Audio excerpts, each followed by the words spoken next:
So over the past month, if not a little bit longer, Xpeng stock has definitely taken a bit of a beating. It's down for about $70, and honestly, it was looking like it was going to touch 100.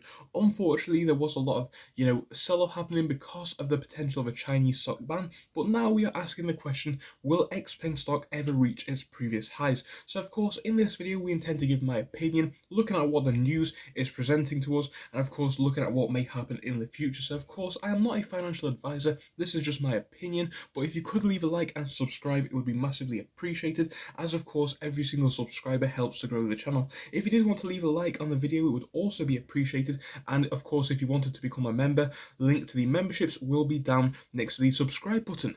Right then, let's jump straight into this video by having a look at how this one has been going over the past 6 months, then move into a closer time frame.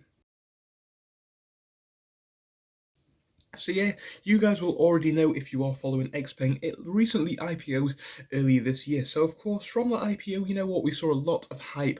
A lot of this was due to the, potential of these Chinese car brands to expand their businesses worldwide and even into China. So of course, the main thing about China and Xpeng and NIO, simply due to the fact that the Chinese market sector for cars is generally still petrol and diesel. Same to be said with a lot of the world's market sector. There was, speculated to be a lot of room for these companies to grow. People were seeing these as the next Teslas and the next well, basically Tesla's, that's the only brand that I can think of. So yeah, people were dumping loads and loads of money into both Xpeng and NIO, most notably Xpeng, because of course that one saw the biggest boosts.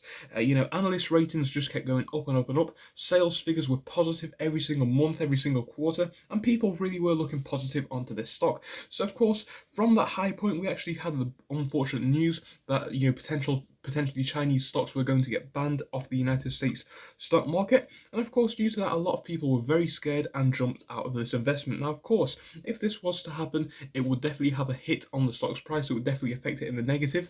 But, if it was to happen again, it would definitely happen over a longer period of time. So it would not just disappear off the stock market immediately. It would happen over a few months, if not a few years, and we would be notified that it was coming off the market. But yeah, in this video, we are going to take the approach that it's going to stay on the market, because if that does happen, it would definitely have a completely different effect. But will it, ever get back to the point of $70, $80 that it was at before?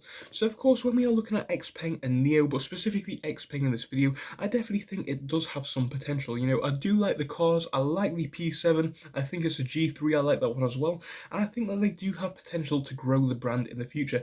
Now, I think things like a cheaper model of car could definitely boost sales, but I already think that the P7 is a very cheap car as it is. I think for that reason, a lot of people will be happy to buy this one into the future. Now, when we are looking at this one for long-term growth, and that is what we're going to be focusing on this video, because I do not see too much short-term growth. I mean, yes, if you wanted to invest in it, there is potential for short-term growth, but personally, I do not see this one as being, a huge short-term growth stock. But for the long-term, I definitely think that it could go back up, simply due to the fact that, in this market sector, like I said, a lot of these vehicles are still petrol and diesel. Once electricity is the king in the future, we're going to be looking to different car brands and different styles of cars. I think with Xpeng being already on that curve, selling electric vehicles, all they're going to do in the future is boost up their brand image, boost up their reputation for making good electric cars, and hopefully have some better technology for the future, which could absolutely boost, their stock price into the future years.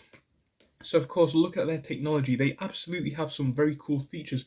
I think they have this battery swap feature, which allows you to basically take a battery from the car, take it out of the car and swap it out for a completely new battery which is fully charged. Now, of course, if you can already see the benefit of this, it's obviously due to the fact that you can do that. You can basically swap your old battery, which may be worn, with a new one which is also fully charged. That means that you don't have to wait for the battery to be charged. I think things like that, little unique selling points like that, definitely do have potential to set a brand like this apart from others. So for that reason, I definitely do see long-term growth for this company. Another thing to note is, sales figures. So sales figures are still positive, I do believe, for these cars. I think they are very cool and very desirable cars for the price point. And even if we look out to Europe and the United States, you don't really see cars like the P7 at the price that the P7 is. Obviously, price is a huge factor when we are looking at buying cars. I think for the price, for the money that these cars are, a lot of people will be buying them simply due to what they look like and how they perform. So of course, looking at this stock, getting back to it, I just thought it was important to give a bit of perspective on the business model. But yeah, looking back specifically at the stock, I definitely do think in the next 5 to 10 years, this one does have real growth potential. When we look at this one for a short term, I definitely think we'll need a big catalyst to speed it up if we are going to be reaching that $70 point anytime soon. But overall, I can't really see that happening too soon. And I would definitely say if you're going to invest in this one could see this one as a bargain for the long term. I definitely think it's more stable at $41 than it was at 80. I definitely think it's more appropriate at $41 than it was at 80, but I definitely can see this one selling off a bit more, maybe even to late $30 point, so about $35 to $37 potentially coming soon. And I don't think that's a bad thing at all. I think if we are looking at entry points, it would definitely be at that point, if not at some point soon. But overall, for the long term, it's definitely a good buy. But right now, I definitely think we're in a better price point than when we were at 70. So of course, yeah, sales figures positive, all this kind of good news.